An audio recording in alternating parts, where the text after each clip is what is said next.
ಜೈ ಅಂಬೇಡ್ಕರ್, ಜೈ ಭಾರತದ ಸಂವಿಧಾನ.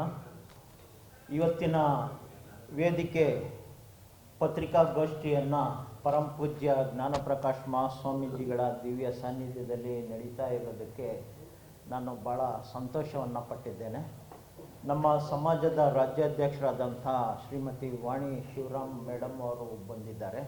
ಹಾಗೆ ನಮ್ಮ ಸಮುದಾಯದ ಎಲ್ಲ ನಾಯಕರು, ನಮ್ಮ ಮಾವಳ್ಳಿ ಶಂಕರಣ್ಣವರಿಂದ ಹಿಡಿದು ಶಿವಕುಮಾರಣ್ಣವರಿಂದ ಹಿಡಿದು ಮದೇವರಿಂದ ಹಿಡಿದು ನಮ್ಮ ಅಣ್ಣಯ್ಯರಿಂದ ಹಿಡಿದು ಸಿದ್ದಣ್ಣವರಿಂದ ಹಿಡಿದು ನಮ್ಮ ಹೆಣ್ಣವರು ಶ್ರೀನಿವಾಸ್ ಅವರು, ಹಾಗೆ ನಮ್ಮ ದಾಸ್ ಪ್ರಕಾಶ್ ಅವರು ಎಲ್ಲರೂ, ಹಾಗೆ ನಮ್ಮ ಎದುರಿಗೂ ಕೂಡ ಸಮಾಜದ ಮುಖಂಡರು ಭಾಗವಹಿಸಿದ್ದಾರೆ. ಅವರಿಗೆಲ್ಲರಿಗೂ ಕೂಡ ನಾನು ಈ ದಿನದ ಶುಭಾಶಯವನ್ನು ಹೇಳ್ತಾ, ಮಾಧ್ಯಮ ಮಿತ್ರರಿಗೆ ಬೆಳಗಿನ ವಂದನೆಗಳನ್ನು ತಿಳಿಸ್ತಾ ನನ್ನೆರಡು ಮಾತುಗಳನ್ನ ಈ ಪತ್ರಿಕಾಗೋಷ್ಠಿಯಲ್ಲಿ ಮಾತಾಡ್ತಾ ಇದ್ದೇನೆ.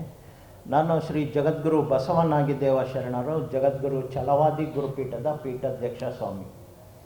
ನಾನು ಪೀಠಾಧ್ಯಕ್ಷ ಸ್ವಾಮಿ ಆದಾಗಿಂದ ನೋಡ್ತಾ ಬರ್ತಾ ಇದ್ದೀನಿ.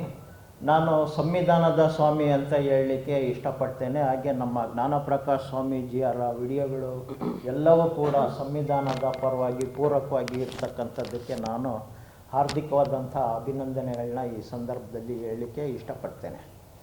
ಹಾಗೆ ಇವತ್ತು ಸಂವಿಧಾನ ಇವತ್ತು 10, 15, 12 ವರ್ಷಗಳಲ್ಲಿ ಯಾವ ಥರ ಭಾರತ ಸರ್ಕಾರದಲ್ಲಿ ನಡ್ಕೊಂತ ಬಂದಿದೆ, ರಾಜ್ಯ ಸರ್ಕಾರದಲ್ಲಿ ನಡ್ಕೊಂತ ಬಂದಿದೆ ಅನ್ನೋಂಥ ವಿಷಯದಲ್ಲಿ ಬೇರೆ ಯಾವ ಸಮುದಾಯದ ಪೀಠಾಧಿಪತಿಗಳು ಅವಲೋಕನ ಮಾಡಿ ಡಾಕ್ಯುಮೆಂಟ್ರಿಯನ್ನು ಕ್ರೋನಾಲಜಿ ಪ್ರಕಾರ ಇಟ್ಕೊಂಡಿದ್ದಾರೋ ಇಲ್ಲ ಗೊತ್ತಿಲ್ಲ. ಛಲವಾದಿ ಗುರುಪೀಠ ಅದನ್ನು ಫಾಲೋಅಪ್ ಮಾಡಿದೆ ಅನ್ನೋಂಥ ಮಾತನ್ನು ನಾನು ಮಾಧ್ಯಮ ಮಿತ್ರರಿಗೆ ಹೇಳೋದಕ್ಕೆ ಇಷ್ಟಪಡ್ತೇನೆ.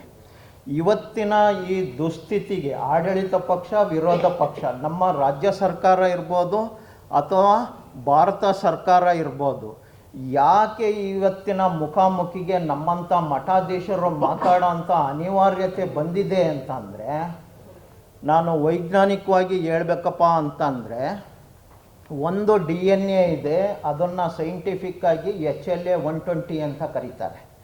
ಆ DNA ವೈ ಕ್ರೋಮೋಸೋಮ್ ಅಂದರೆ ಗಂಡು. ಆ ಹುಟ್ಟುವ ಪ್ರಕ್ರಿಯೆ ಹೇಗಿದೆ ಅಂದರೆ ಅಪ್ಪುಗುಟ್ಟಿದವರು ಅನ್ನೋ ಅಂಥದ್ದು ಸೈಂಟಿಫಿಕ್ಕಾಗಿ ಹೋಲಿಸ್ಟಿಕ್ DNA ಅಂಥೇಳಿ ಪ್ರೂವ್ ಆಗಿದೆ. ಇನ್ನೊಂದು DNA ಇದೆ, ಅದು ಮೈಟೋಕಾಂಡ್ರಿಯಲ್ DNA M17 ಅಂತ ಸೈಂಟಿಫಿಕಲಿ ಪ್ರೂವ್ ಆಗಿದೆ.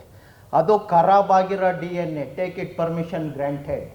ಅದು M17 DNA ಖರಾಬ್ ಆಗಿರೋ DNA ಖರಾಬ್ ಆಗಿರೋ ಕೈಲಿ ಅಪ್ಪಿತಪ್ಪಿ ಸಂವಿಧಾನ ಸಿಕ್ಕಾಗ ನಾವು ನ್ಯಾಯವನ್ನು ಎಲ್ಲಿ ಅಪೇಕ್ಷೆ ಪಡೋಕ್ಕೆ ಸಾಧ್ಯ ಆಗತ್ತೆ?